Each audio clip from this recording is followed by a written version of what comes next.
Think it's time we rise up, people. It's time's up, people. You can talk all you want, but it won't change a thing. I wanna know what you do. This year, there's no excuse. They have $1 billion, and we are in a crisis, incredible crisis, and in addition to that, we are in a pandemic. Yeah. And they've been tasked with the responsibility to make sure that we recover and that we repair, and tasked with the responsibility of looking out for the most vulnerable. Mm-hmm. Because I know that Rhode Islanders believe that no one should freeze to death this winter. I know Rhode Islanders are doing whatever they got to do to look out for their neighbor. They're giving food. They're giving clothing. Today's Giving Tuesday. They're doing what it takes. And they're trying to fill the gaps that these people have created, that this oppressive system has built. And they're doing their best while this state turns, the leadership and the people that are running this state turn the other way, look the other way, and ignore the fact that people are going to die on their watch. So we're going to organize, and if they arrest us, we're going to be back. And I expect other people to be back, because I know we're not the only ones that believe that people should not freeze to death and die. There are nurses and teachers. There are teachers that know that their student is coming in to class from a cough. Yep. That's right. Yep. Hello, everyone, and welcome to the Up and Up. I am just extremely humbled by our next guest, and very excited to introduce him to y'all. His name is Greco. He is at the moment running for state senate in Rhode Island. And what we'd like to talk about today is his activist roots and the amazing things that he's done for the homeless community across Rhode Island. And welcome to the show, Greg. I'm very happy to have you here. Well, thank you very much. I'm very happy to be here, Jody.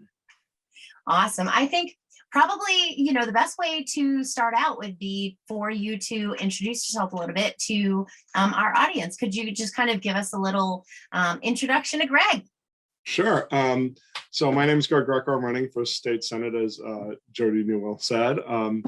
I am a teacher, special education teacher, in my 26th year, which is hard to believe. I've been a progressive activist, I would say, most of my life. When I was in college, I did PERG, the Ralph Nader group. We were trying to get Medicare for all in the early 90s.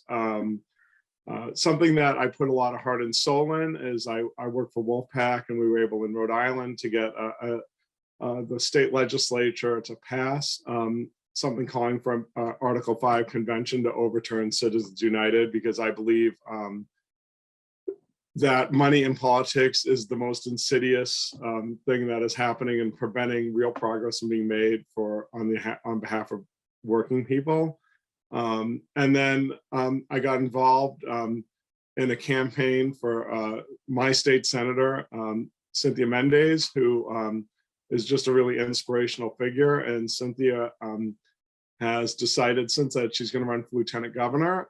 And she also, along with homeless advocates, started Sleep Out RI, which I've been a kind of a supporter of.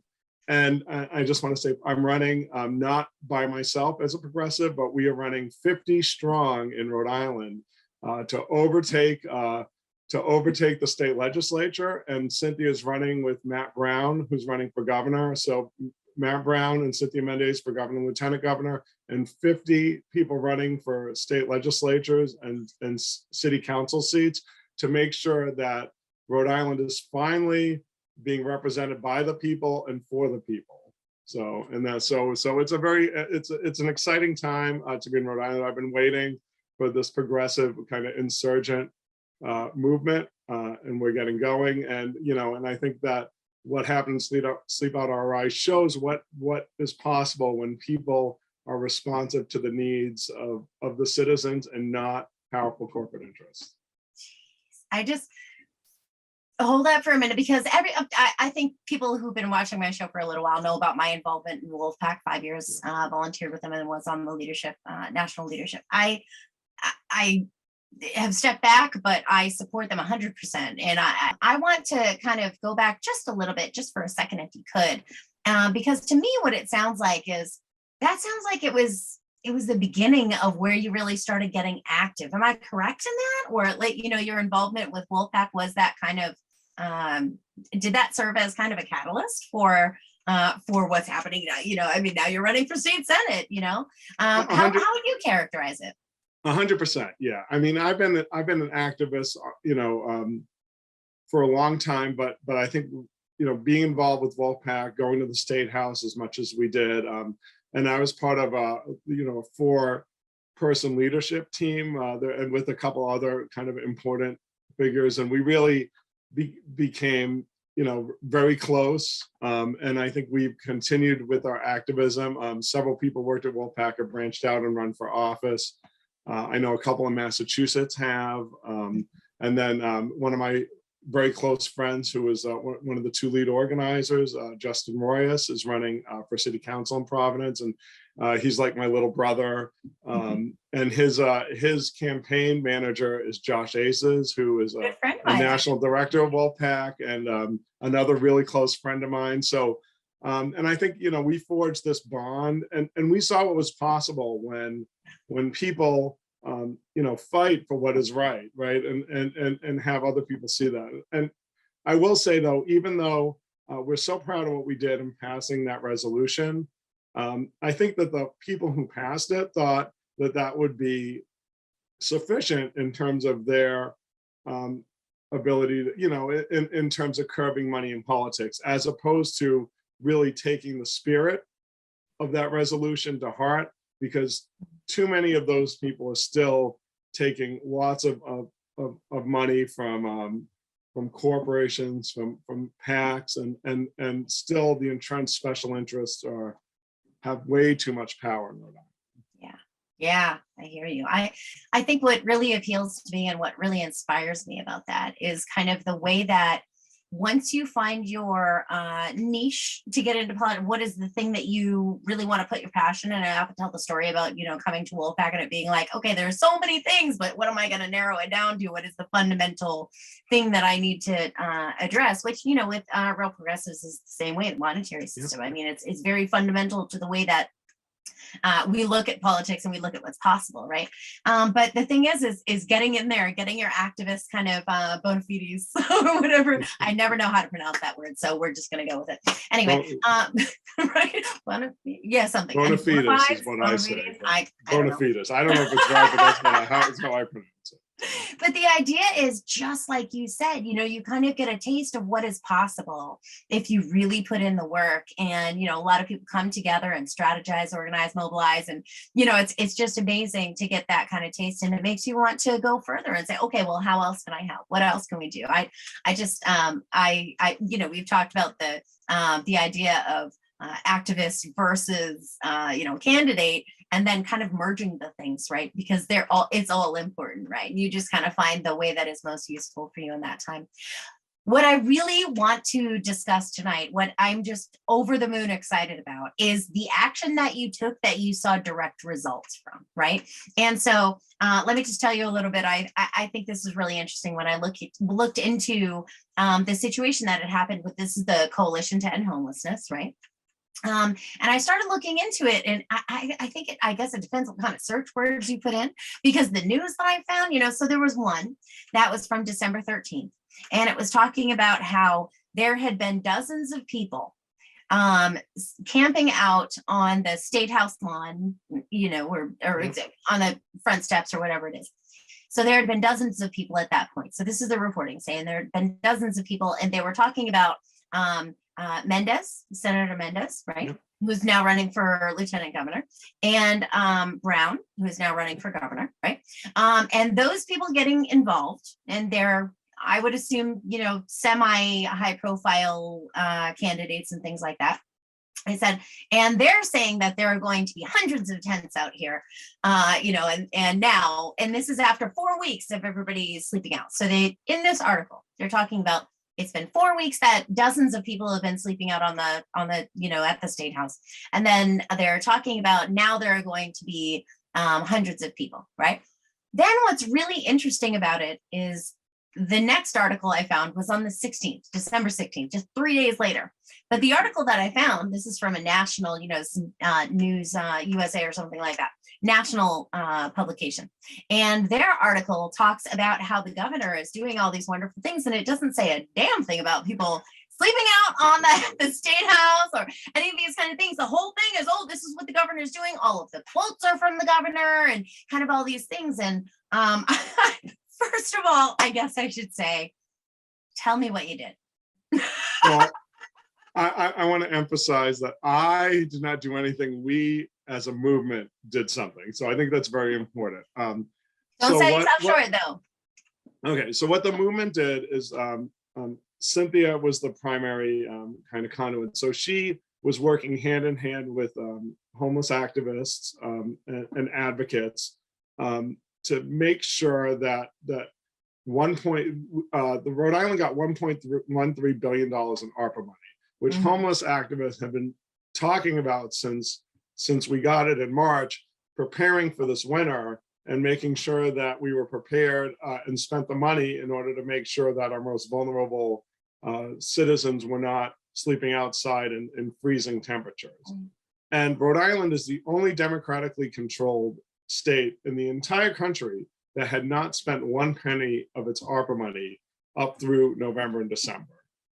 Now, not one penny, did nothing to prepare for the homeless situation, did absolutely nothing. So we have a moderate, I would call centrist corporate Democrat as our governor, Dan McKee, and the state leadership, which is Senate Majority Leader Dominic Ruggiero and Speaker of the House Joe Shekarchi are definitely like on the more conservative side of the Democratic Party. Rhode Island is famous for having a lot of conservative Democrats.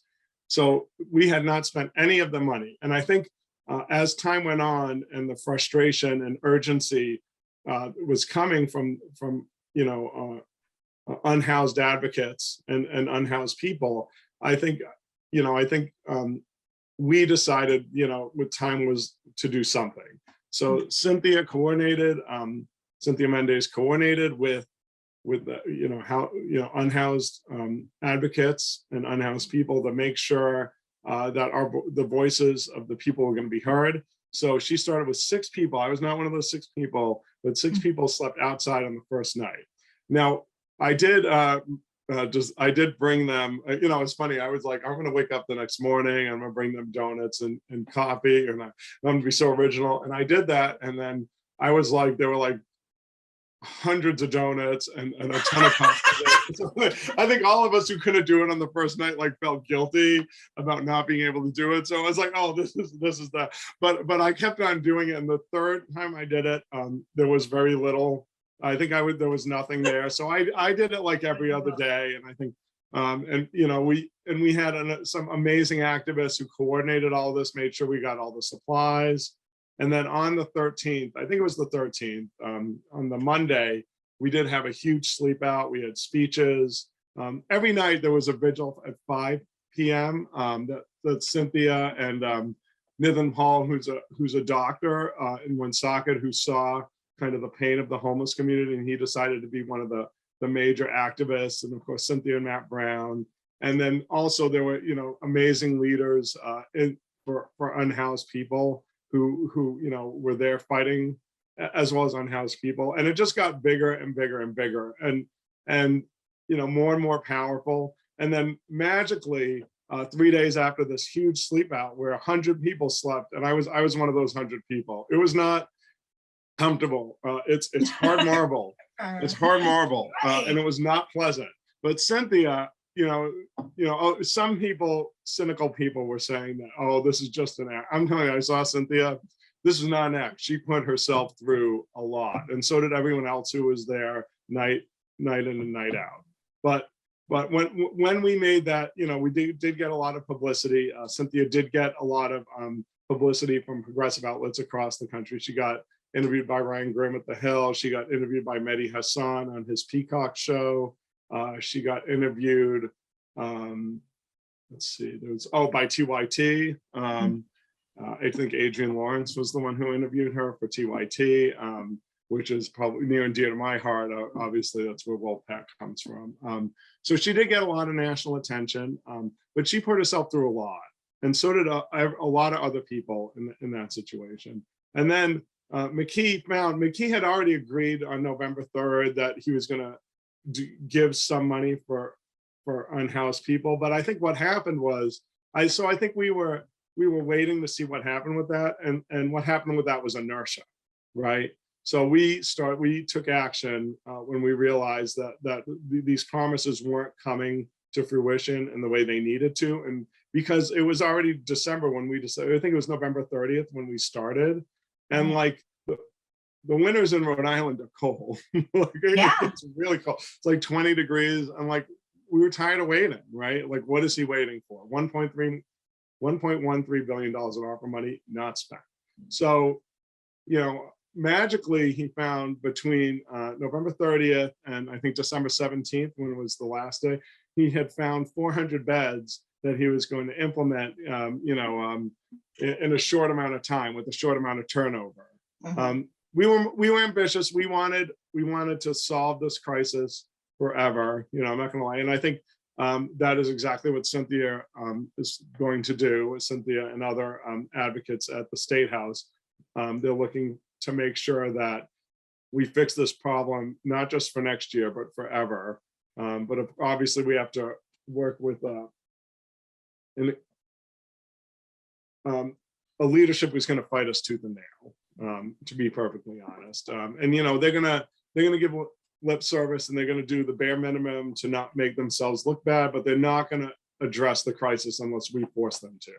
But we did get 400 beds, and I think that's the vast majority of people who are unhoused, who are vulnerable to freezing to death in that very short amount of time. And I think we're going to continue to kind of push. The issue is not solved forever, so we need to continue advocacy. But I think it just showed what happens when a group of committed people, take an action, and then so I'm very fortunate. We're all very fortunate in Rhode Island to have someone like Cynthia in power, who's willing to use that power to uplift those who aren't able to. And that's what I want to do as well. I have big shoes to fill if the citizens of the constituents of District 18 are allow me to take over in the Senate, which I fully expect will happen, because we're going to run a campaign that's going to appeal to what's best in people and not what's most cynical.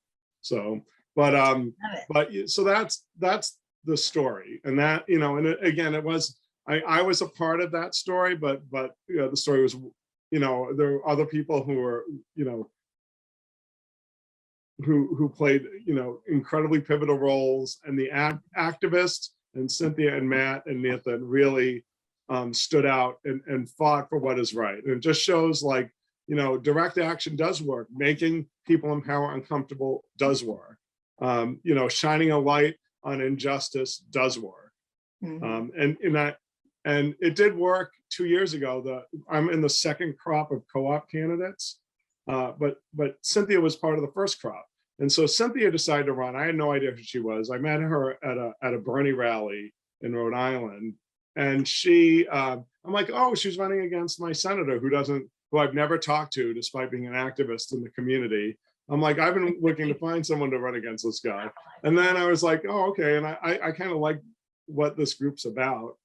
And then someone approached me. He's like, hey, you're in Cynthia's district. Do you want to be on their district committee? I'm like, yeah, sure. Why not? And I didn't know that I was going to that was going to make me dedicate an entire summer knocking on doors. I probably knocked on 1,000 doors. I probably made 500 phone calls. I drove twice to Boston to pick up literature.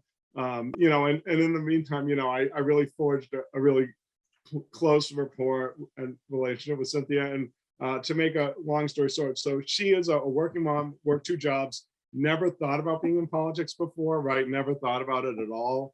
And someone approached her because she's someone who's in the community doing the work. She's worked, with unhoused people and serving them for a long time in a volunteer role. And and she's been serving people for a long time. And she said, hey, why not? I'm tired of the community serving people and not our government.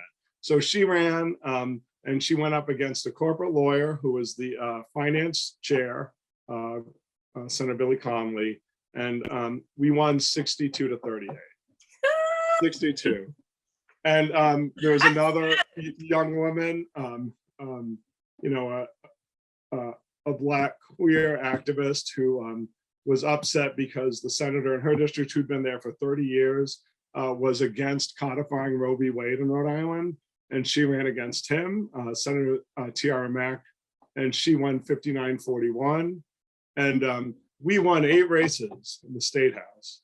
I say, you know, and out of like the 18 that we ran, and I think 5 against incumbents. I could be wrong, and we just shocked the world. So so when we came out strong this year, I love saying we. I didn't feel comfortable saying we last time because I wasn't part of this movement, but Own it. But I'm going to own it now. Yeah, I worked my tail off, so I'm going to own it, and now I'm a candidate. So now we're running. We hope to run 50 people across the state. Challenging people who need to get challenged, who are too comfortable with the leadership.